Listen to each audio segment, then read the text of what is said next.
ನಮಸ್ಕಾರ ಎಲ್ಲರಿಗೂ. ನಾನು ಈ ವಿಷಯದ ಬಗ್ಗೆ ಒಂದು ಹ್ಯೂಮನ್ ಬೀಯಿಂಗ್ ಆಗಿ ಮಾತಾಡಲೇಬೇಕು ಅಂತ ಅನಿಸಿ ನಾನು ಇವತ್ತು ಈ ವಿಡಿಯೋನ ಮಾಡ್ತಾ ಇದ್ದೀನಿ. ನಮ್ಮ ಜಗತ್ತಲ್ಲಿ ರೇಪು ಅನ್ನೋದು ತುಂಬಾನೇ ಕಾಮನ್ ವಿಷಯ ಆಗೋಗ್ಬಿಟ್ಟಿದೆ. ಅದಕ್ಕೆ ನ್ಯಾಯ ಸಿಗುತ್ತೋ ಸಿಗತ್ತಿಲ್ವೋ ಅದು ಸೆಕೆಂಡ್ರಿ. ಆದರೆ ಆದವರು ಅವ್ರ ಜೀವನ ಹಾಳಾಗತ್ತೆ, ಅವ್ರ ಮನೆ ಹಾಳಾಗತ್ತೆ ಬಿಟ್ರೆ ಅವ್ರಿಗೆ ಯಾವುದೇ ಥರ ನ್ಯಾಯ ಸಿಕ್ಕಿದ್ದು ನಾವು ಇದುವರೆಗೂ ಕಣ್ಣಲ್ಲಿ ನೋಡಿಲ್ಲ, ಕಿವಿಯಲ್ಲಿ ಕೇಳಿಲ್ಲ. ಆದರೂ ಒಂದು ಮಾತಾಡಬೇಕು ಅಂತ ಅನ್ಸಿದ್ದು ಏನಂದ್ರೆ, ಯಾರೋ ಮಾಡಬೇಕಾಗಿರೋ ಒಂದು ಒಳ್ಳೆ ಕೆಲಸನ ಆ ಸಮೀರ್ MD ಅನ್ನೋರು ಮಾಡಿದಾರಲ್ವಾ, ಅವ್ರಿಗೆ ಇವತ್ತು ಅವ್ರು ಹೇಳ್ತಿರೋ ಸತ್ಯನ ಯಾರು ಅರ್ಥ ಮಾಡ್ಕೊತಾ ಇಲ್ಲ. ಅವನು ಜಾತಿ ಬಗ್ಗೆ ಮಾತಾಡ್ತಿದ್ದಾನೆ, ಧರ್ಮಸ್ಥಳದ ಬಗ್ಗೆ ಮಾತಾಡ್ತಿದ್ದಾನೆ, ಅದು ಇದು ಅಂತ ಮಾತಾಡ್ತಾರೆ. ಆದ್ರೆ ಸತ್ಯನ ಅರ್ಥ ಮಾಡ್ಕೊಳಕ್ಕೆ ದಯವಿಟ್ಟು ಪ್ರಯತ್ನ ಮಾಡಿ. ಆ ಹುಡುಗಿಗೆ ಅಷ್ಟು ಹೀನಾಯವಾಗಿ ಒಂದು ಸಾವನ್ನ ತೋರಿಸಿದ್ದಾರೆ ಅಂತಂದ್ರೆ ಎಷ್ಟು ಇರ್ಬೋದು ಅಲ್ವಾ.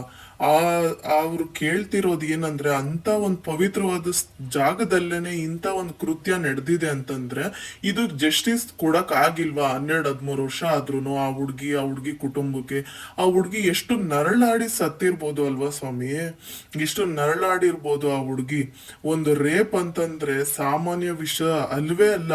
ಈಗ ಒಂದು ಆರೋಪಿನ ಅರೆಸ್ಟ್ ಮಾಡಿ ಆದ್ರೂ ಸಾಕ್ಷಿಗಳನ್ನ ಯಾಕೆ ನಾಶ ಮಾಡಿದ್ರು? ಯಾಕೆ ನಾಶ ಮಾಡಬೇಕು ಅನ್ನೋದು ಯಾಕಿತ್ತು ಸ್ವಾಮಿ? ಇದ್ರಲ್ಲಿ ದೊಡ್ಡ ದೊಡ್ಡ ಕೈವಾಡಗಳು ಇಲ್ಲದೆ ಏನೂ ಆಗೋದಿಲ್ಲ. ಎಲ್ಲರೂ ಕರೆಕ್ಟಾಗಿ ಆ ಹುಡುಗ ಏನು ಹೇಳಿದೆ ಅನ್ನೋದನ್ನ, ಆ ಸಮೀರ್ ಅವ್ರು ಏನು ಹೇಳಿದ್ದಾರೆ ಅನ್ನೋದನ್ನ ಅರ್ಥ ಮಾಡ್ಕೊಳ್ಳಿ. ತುಂಬಾ ಈಸಿಯಾಗೇನೆ ಅರ್ಥ ಆಗತ್ತೆ. ನಮ್ಮ ದೇಶದಲ್ಲಿ ರಾಜಕಾರಣಿಗಳಾಗಿರ್ಬೋದು, ಯಾರೇ ಆಗಿರ್ಬೋದು, ಸರಿಯಾದವನ್ನ ನಾವು ಆರಿಸಿದ್ರೆ ನಮಗೂ ಸರಿಯಾದ ನ್ಯಾಯ ಸಿಗುತ್ತೆ ಅನ್ನೋದು ನನ್ನ ಭಾವನೆ. ಆದ್ರೆ ಈ ವಿಷಯದಲ್ಲಿ ಆ ಹುಡ್ಕ ಮಾಡಿರೋ ವಿಡಿಯೋನ ಕೂತ್ಕೊಂಡು ನೋಡ್ಬಿಟ್ರೆ ಒಂದು ಕ್ರೈಮ್ ಡೋರಿ ನೋಡ್ದಂಗೆನೆ ಅಂತ ಅನ್ಸ್ಬಿಡ್ತು ಫೀಲು. ಅಪ್ಪ ಇಷ್ಟೆಲ್ಲ ನಡೆದಿದ್ಯಾ ಈ ಒಂದು ಕೇಸಲ್ಲಿ ಅಂತ ಅನ್ಬಿಟ್ಟು. ಯಾಕೆ ಸ್ವಾಮಿ ನ್ಯೂಸ್ ಚಾನಲ್ ಅವರು ಒಂದು ವಾಯ್ಸ್ ರೈಸ್ ಮಾಡ್ತಾ ಇಲ್ಲ? ಒಂದು ಇಂಗ್ಲಿಷ್ ಚಾನಲ್ ಅವರು ಇದನ್ನ ವಾಯ್ಸ್ ರೈಸ್ ಮಾಡಿದ್ದಾರೆ. ಯಾಕೆ ನೀವು ಯಾರು ದುಡ್ಡು ಕೊಡ್ತಾರೋ ಅವ್ರದ್ದು ಮಾತ್ರನೇ ವಿಷಯಗಳು ಹಾಕದ, ಅವ್ರದ್ದು ಮಾತ್ರನೇ ತೋರ್ಸದ? ದರ್ಶನ್ ಕೇಸು ಅಂತಿದ್ರಲ್ಲ, ಅವ್ರದ್ದೆಲ್ಲ ಮುಚ್ಚೋಯ್ತಾ ಇವಾಗ? ಅವ್ರ ಮನೆ ಬಾಗ್ಲಿಗೆ ಹೋಗಲ್ ನೀವು? ಯಾಕೆ ಒಂದ್ ಹೆಣ್ಮಕ್ಳು ಪರ ನಿಂತ್ಕೊಳ್ಳಿ. ಅಲ್ಲಿ ಸತ್ಯಾಸತ್ಯತೆಗಳನ್ನ ಯಾರು ತಪ್ಪು ಮಾಡಿದ್ರು ತಪ್ಪೇ. ವುಮೆನ್ಸ್ ಈಗ ನಿಮ್ ಮನೇಲಿ ಹೆಣ್ಮಕ್ಳು ಇದ್ದಿದ್ರೆ ನೀವು ನಿಂತ್ಕೊಂತ ಇರ್ಲಿಲ್ವಾ? ನಿಮ್ ಇನ್ಫ್ಲೂಯೆನ್ಸ್ ನ ನೀವು ಚಾಲ್ತಿಗೆ ತಗೊಂಡ್ಬರ್ತಾ ಇರ್ಲಿಲ್ವಾ? ಹಾಗೆ ಈ ಹುಡ್ಗಿಗೂ ಕೂಡ ಎಲ್ಲಾರು ನಿಂತ್ಕೊಳ್ಳಿ. ಎಲ್ಲಾ ಯೂಟ್ಯೂಬರ್ಗಳು ಕೈ ಜೋಡ್ಸೋಣ. ನಮ್ಗೆ ಎಷ್ಟಾಗುತ್ತೋ ಅಷ್ಟು ನಾವು ಸಪೋರ್ಟ್ ಮಾಡೋಣ ಆ ಹುಡ್ಗಿಗೆ. ನಮ್ಮಿಂದ ಆ ಹುಡುಗಿಗೆ ಒಂದು ಹೆಲ್ಪ್ ಆಗುತ್ತೆ, ಒಂದು ಏನಾದ್ರೂ ಒಂದು ಹೆಲ್ಪ್ ಅವ್ರ ಫ್ಯಾಮಿಲಿಗೆ ನ್ಯಾಯ ದೊರಕಿಸ್ಕೊಡಕ್ ಆಗುತ್ತೆ ಅಂತಂದ್ರೆ ಒಂದು ಧ್ವನಿ ರೇಸ್ ಮಾಡೋದ್ರಲ್ಲಿ ತಪ್ಪೇನಿಲ್ಲ. ಯಾವುದೋ ಒಂದು ಬಟ್ಟೆ ಬಿಚ್ಚಾಕೊಂಡು ವಿಡಿಯೋ ಮಾಡೋದ್ನೋ ಮಾಡೋದ್ನೋ ಅದನ್ನೆಲ್ಲ ವೈರಲ್ ಮಾಡ್ತೀರಾ, ಅದನ್ನೆಲ್ಲ ತೋರಿಸ್ತೀರಾ ನ್ಯೂಸ್ಗಳಲ್ಲಿ. ಈ ತರದ್ನ ತೋರಿಸಿ ಸ್ವಾಮಿ. ಇವಾಗ ಎಲ್ಲೋಗಿದ್ದೀರಾ? ಬೇರೆಯವರು ಯಾರು ಗಂಡನ್ ಬಿಡ್ತಾ ಇದಾರೆ, ಯಾರು ಹೆಂಡ್ತಿನ ಬಿಡ್ತಾ ಇದಾರೆ, ಯಾರು ಎಷ್ಟು ಮದ್ವೆ ಆಗಿದ್ದಾರೆ ಅನ್ನೋದ್ನೆಲ್ಲ ಹೋಗ್ಬಿಟ್ಟು ಶೂಟ್ ಮಾಡ್ಕೊಂಡ್ ಬರ್ತೀರಾ? ಈ ಹುಡ್ಗಿದೊಂದು ನ್ಯಾಯ ಕೊಡ್ಸಕ್ಕೆ ನೀವ್ ಯಾರು ನಿಂತ್ಕೊಳಕ್ ಆಗ್ಲಿಲ್ವಾ? ನಾವು 24/7 ನಾವು ಸತ್ಯನೇ ಹೇಳೋದು ಅಂತಂತೀರಾ?